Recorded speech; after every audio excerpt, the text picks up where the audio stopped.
Hello दोस्तों, आज अपने पढ़ना है electric field intensity due to an electric dipole पर।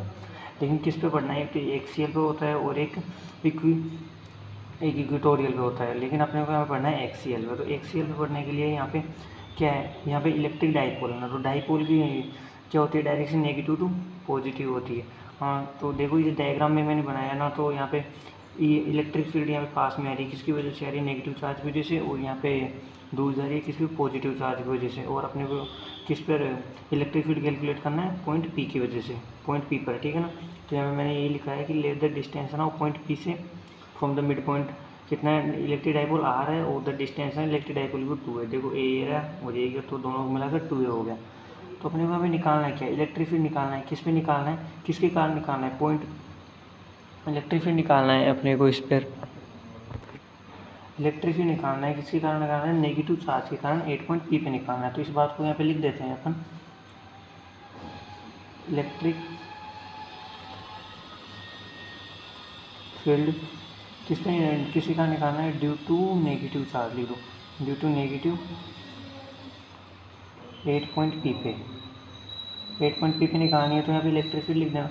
इलेक्ट्रिक फील्ड इक्वल्स टू क्या हो जाएगा? अब आपको पता है कि इलेक्ट्रिक फील्ड का फॉर्मूला क्या होता है। यहाँ पे साइड में लिख देता हूँ। इलेक्ट्रिक फील्ड का फॉर्मूला होता है के क्यू अपॉन आर स्क्वायर होता है। तो यहाँ पे के क्यू लिख देंगे और आर स्क्वायर की जगह देखो डिस्टेंस क्या है? नेगेटिव चार्ज से डिस्टेंस कितनी है पॉइंट पी तक की? एक तो ये आर हो गई और एक ये आर। देखो यहाँ से ऊपर जब पॉइंट पी से इस मिड पॉइंट तक की डिस्टेंस कितनी है? आर है। और यहाँ से लेकर डिस्टेंस आर हो, तो ये एक तो ये हो गई, ये हो गई एक तो डिस्टेंस, और एक आर हो गई। तो क्या हो जाएगी यहाँ पे?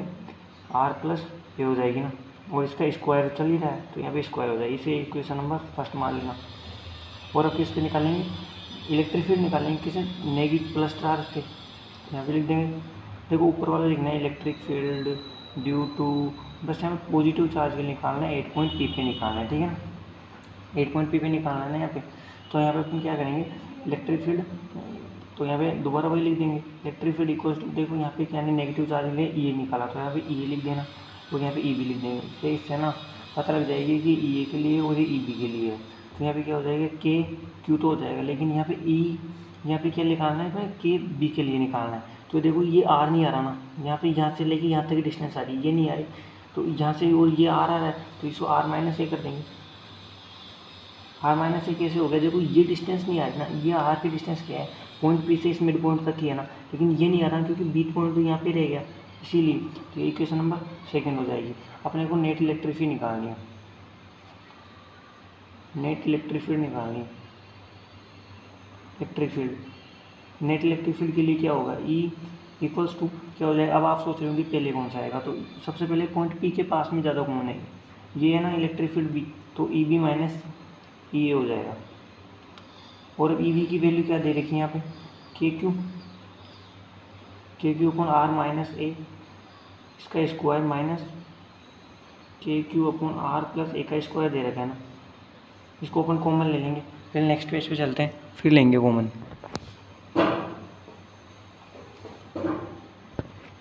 देखो ये चीज़ तो अपने उस पेज पे भी आ गई थी। तो यहाँ से अपन क्या कर सकते हैं? यहाँ से के क्यू को कॉमन ले लेना है। यहाँ से के क्यू को यहाँ से कॉमन लेंगे तो यहाँ क्या बचेगा? 1 आई माइनस ए का स्क्वायर बचेगा ना, माइनस में 1 माइनस आर प्लस ए का स्क्वायर बचेगा। यहाँ पे इसको ऊपर डिवाइड कर देंगे। डिवाइड करेंगे तो इसको हम ऐसे रहने देंगे और अंदर इस दोनों को कॉमन ले लेंगे। आर माइनस ए का स्क्वायर को और आर प्लस ए के स्क्वायर को दोनों कॉमन ले लेंगे। दोनों कॉमन लेंगे, इससे ये कट जाएगा। और अब क्या होगा? आर प्लस ए का स्क्वायर और ये आर माइनस ए का स्क्वायर हो जाएगा। अब देखो यहाँ पे हम सिंपल से इनको बस इसके बाद देखो यहाँ पे ए प्लस बी का स्क्वायर के फॉर्मूले से मैंने इसको ओपन कर दिया। यहाँ पे ए माइनस बी के स्क्वायर के फॉर्मूले से यहाँ से ओपन कर दिया, माइनस है तो उससे मल्टीप्लाई कर दिया। तो यहाँ पे आपने ये कट रहे हैं तो इसको इससे काट देना, क्योंकि इससे आराम से कट रहा है। और ये ए स्क्वायर से ए स्क्वायर कट जाएगा, तो ये दोनों तो प्लस में, तो ये प्लस हो जाएंगे। तो यहाँ पे नीचे दोबारा लिख देना के क्यू अपॉन ये 2AR और 2AR कितने हो जाएंगे? 4AR हो जाएंगे ना। और यहाँ पे एक चीज़ देखो आप, अभी आप यहाँ पे ये सोच के देखो कि आर है ना बहुत ज़्यादा है किससे? ए से। तो ये क्या हो जाएगा? यहाँ पे आर स्क्वायर हो जाएगा और ये इसके ऊपर ये स्क्वायर लग ही रहा है। तो यहाँ पे ए क्या हो जाएगा? नेगलेक्ट कर देंगे हम इसको, ठीक है ना। तो यहाँ पे क्या हो जाएगा के क्यू 4 AR अपन नीचे क्या हो जाएगा R 4 हो जाएगा ना, R की वैल्यू 4 हो जाएगी क्योंकि ये इससे मल्टीप्लाई हो जाएगा। तो अब इसके बाद में क्या करेंगे, इसके बाद तो बहुत ज़्यादा सिंपल है। इसके बाद में अपन है ना ये 4 की इस R की पावर क्या है 4 है, तो यहाँ पे क्या है R इसको इससे काट देंगे तो क्या बचेगा के Q upon 4A upon R का क्यूब बचेगा। यहाँ पे क्या है 2 है, तो आपको एक चीज़ पता होगी, देखो मैं आपको पहले बता दूँ, तो पहले बता देता हूँ कि इलेक्ट्रिक डाइपोल होता है ना, वो क्या होता है, वो P equals to Q minus 2A होता है या नहीं होता, ये होता है ना। तो इसको है ना, इसको इससे तोड़ेंगे, मतलब इसमें ये बनाएंगे हम इसको कैसे भी करके। तो ये कैसे बन जाएगा, इसको 2 मल्टीप्लाई 2 में तोड़ दो और ये 2A लिख दो यहाँ पे, ठीक है ना।